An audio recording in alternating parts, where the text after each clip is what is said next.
Assalamualaikum. So this is our second class of maths lecture. So I will cover on chapter 2, demand and supply analysis. For your information, in this chapter there is around 5 subtopic, so that I will divide my video based on subtopic 2.1, 2.2 until 2.5 to make my video more short. Okay, so chapter 2 refer to demand and supply analysis.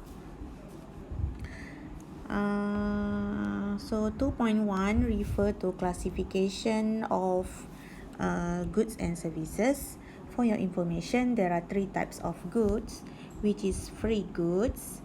Free goods refer to no cost of production, normally considered as gift of nature.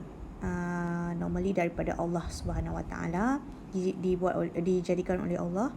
For example, sunlight, river, air, and etc.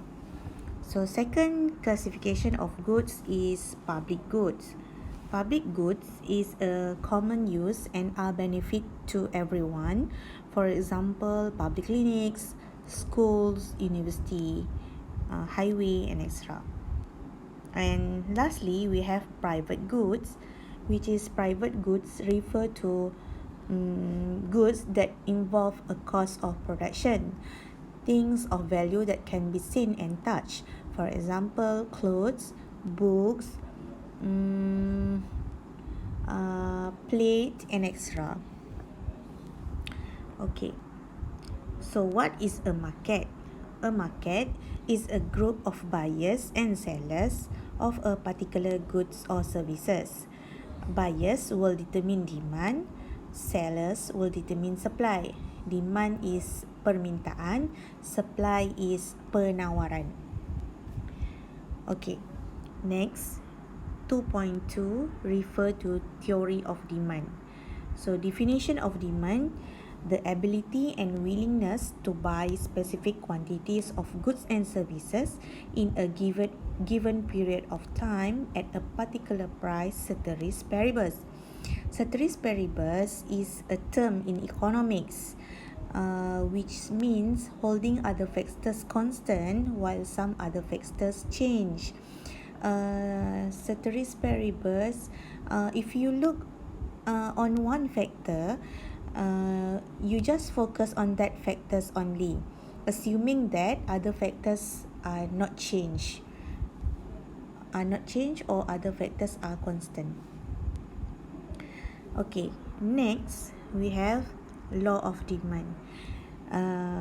P stand for price, Q stand for quantity.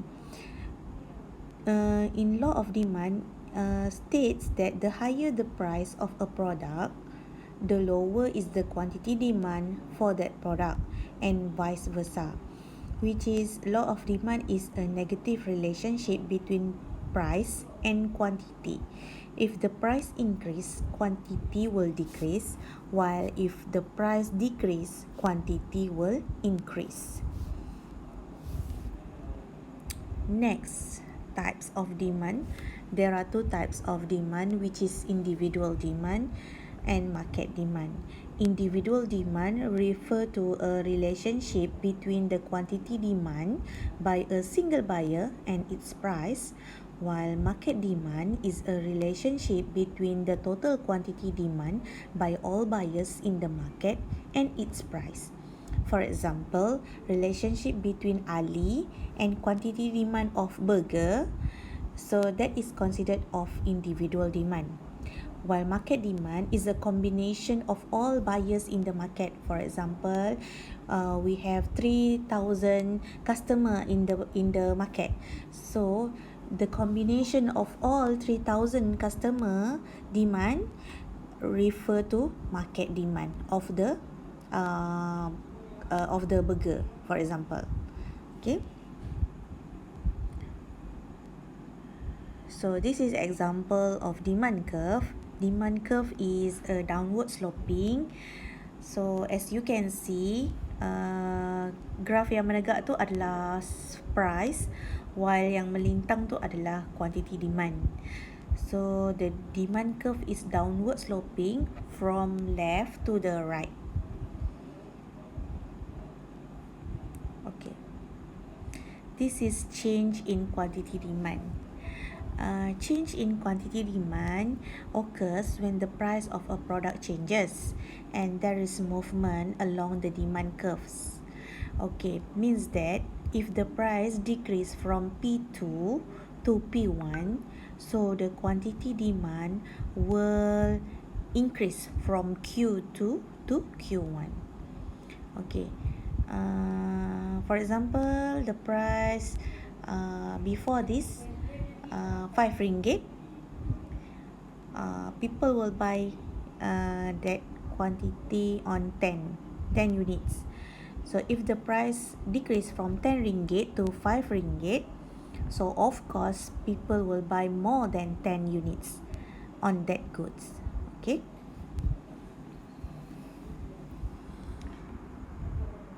Change in quantity demand, movement along the demand curve, occurs when price of a product changes.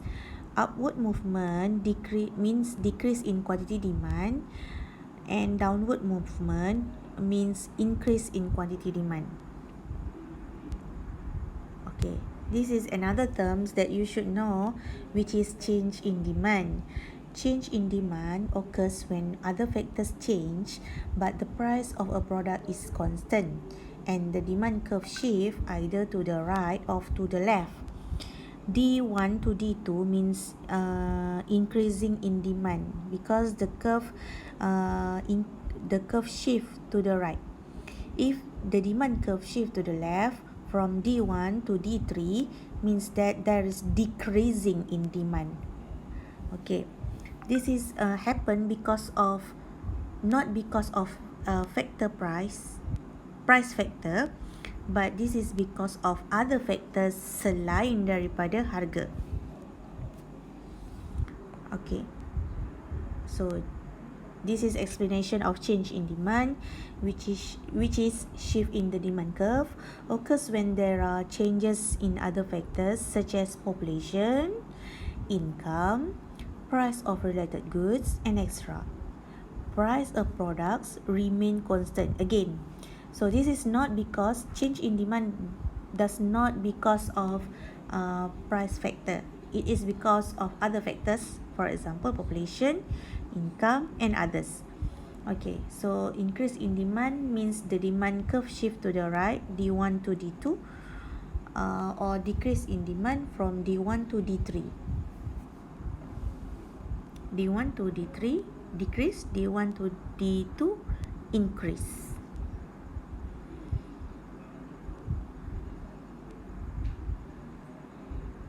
Okay, this is the factors that sorry.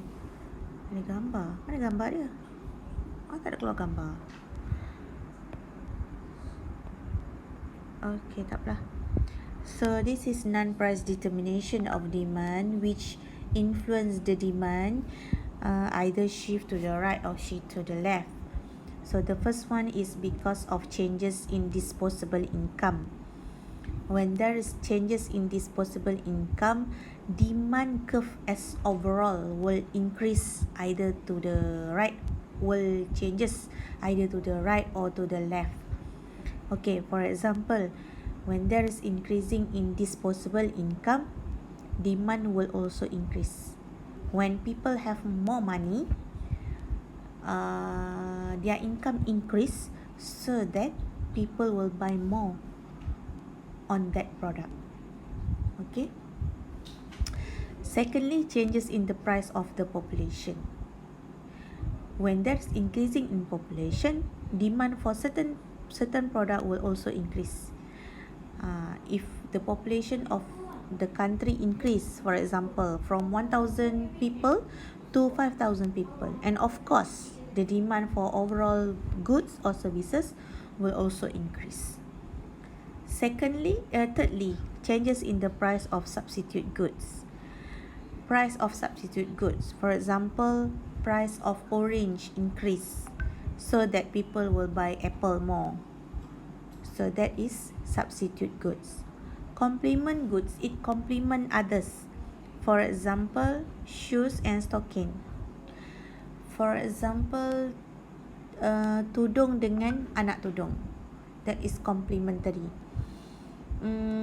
If the price of complementary increase, so that demand of the product will decrease.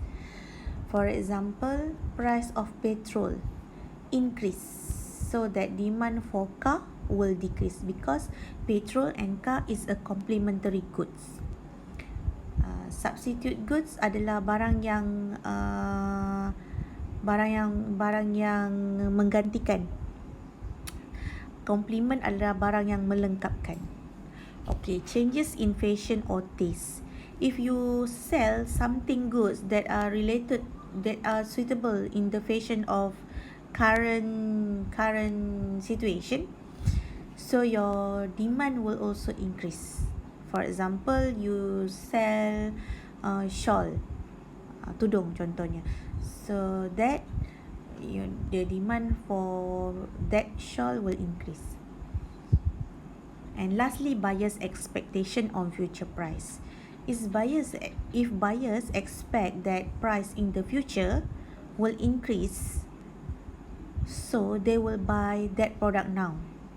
Means that demand of the product will increase now. Buyers expect that price of car will increase later. Price of car will increase next year, so that they will buy the car now. Means that demand of the car increase now.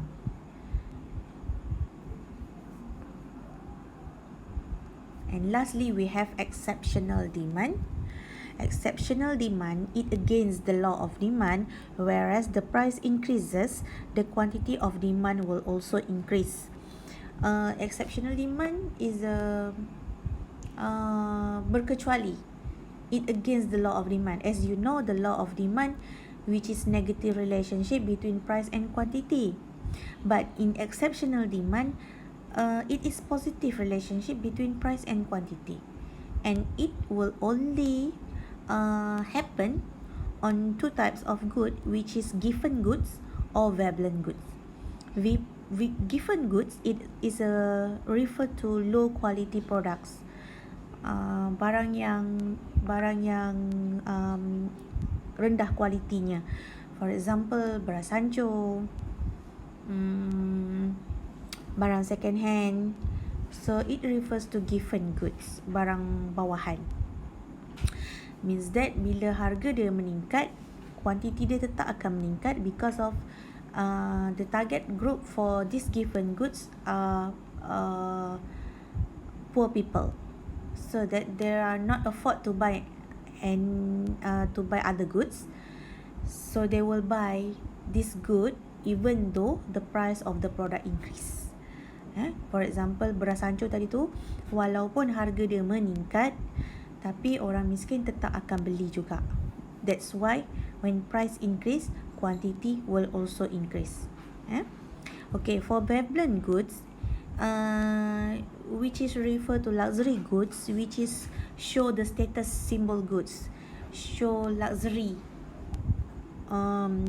barang mewah. So bila you pakai barang tu, you nampak orang kaya, macam orang kaya. So that bila harga barang tu meningkat, when the price increases, the quantity will also increase. Okay, contohnya macam kereta Ferrari, harga dia meningkat, orang tetap akan beli, because it show status of that people. So dia akan nampak bergaya, dia akan nampak kaya raya, kan? Jadi dia akan beli juga walaupun harganya meningkat. Okay, itulah, that's all for this video, which is cover 2.1, 2.2, 2.1 and 2.2 topics. So I will proceed on next video to subtopic 2.3.